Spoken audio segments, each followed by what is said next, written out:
We've got a few 562 XPs. The one on the right is the one I've been running. It's got the muffler mod on it, and she runs pretty good. You know, new piston. And the other one to the left is the one I just got running. Just fired it up today. It's got the stock muffler. The guy wants a muffler mod done to it, but he also wants the pipe. And we'll make him the pipe. And then down here, I've got some 562 cases. Another set of cases. You know, crank. The whole 9 yards. And then up top, I got some more hidden back up there. I also got an 044. Needs carburetor. But anyways, and I got some 272s up there. 1, 2, 3, 4 of them. But what I wanted to talk about here is I finally got the bearings. They came in today. And what I have here is sufficient to ascertain the trueness of your crank. Okay? So these shafts, put a dial indicator on here, and we'll measure how true they are. Right?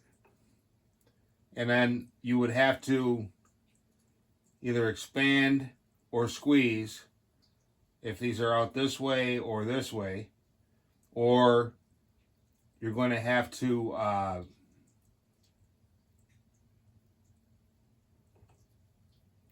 tap one side even with the other, if you get my drift.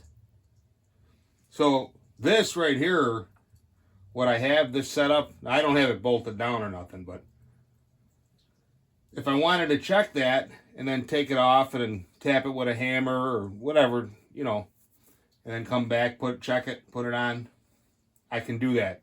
But this won't really give me the balance that I need. I mean, I can tell that this is right about the most effort. All right? And then when she comes down, she pulls down. So obviously the piston's heavier. But you can't really get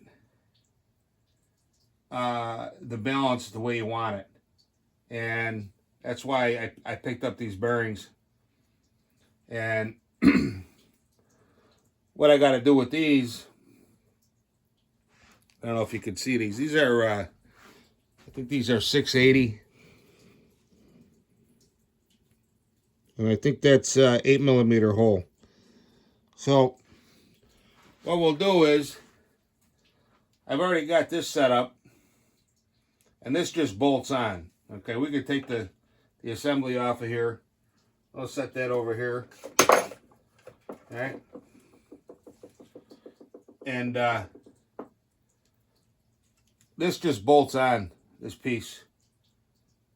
Very easy. I could make something. I've got some angle iron here, but I could cut a piece of this angle iron off and then make it such that we could put a bearing here and a bearing here, right? And then clean this out, the center. Bearing here, such that the shaft would ride on these two bearings, right? And that would give you a lot more, for lack of a better word, a lot more feel as to what's actually going on. Where this, it wants to go down, but it's getting stuck because of the friction with these ball bearings. It's going to pull it right down. So what do you do once you get the ball bearings and all that set up. What do we do with it? Well, you got to make sure you have everything that's on there, the piston, the wrist pin, everything you're going to use. Now on this here, you've got these the stuffers, so you'd have to take these off, and it's worked out such that you could find the spot, and obviously you're going to be heavy here, so you either got to lighten this up or you got to add weight here. And they have setups where you can get these slugs, and you drill the hole, and then ream the hole over here, and then you pound it in, and it's precisely the width, so you don't take any crankcase volume, and it adds a little bit of weight, right? And you want to get it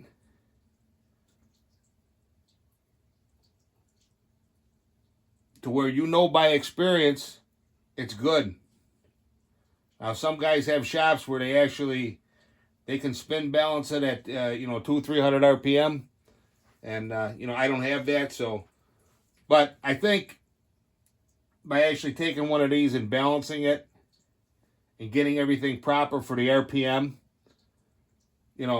it's going to make a big difference.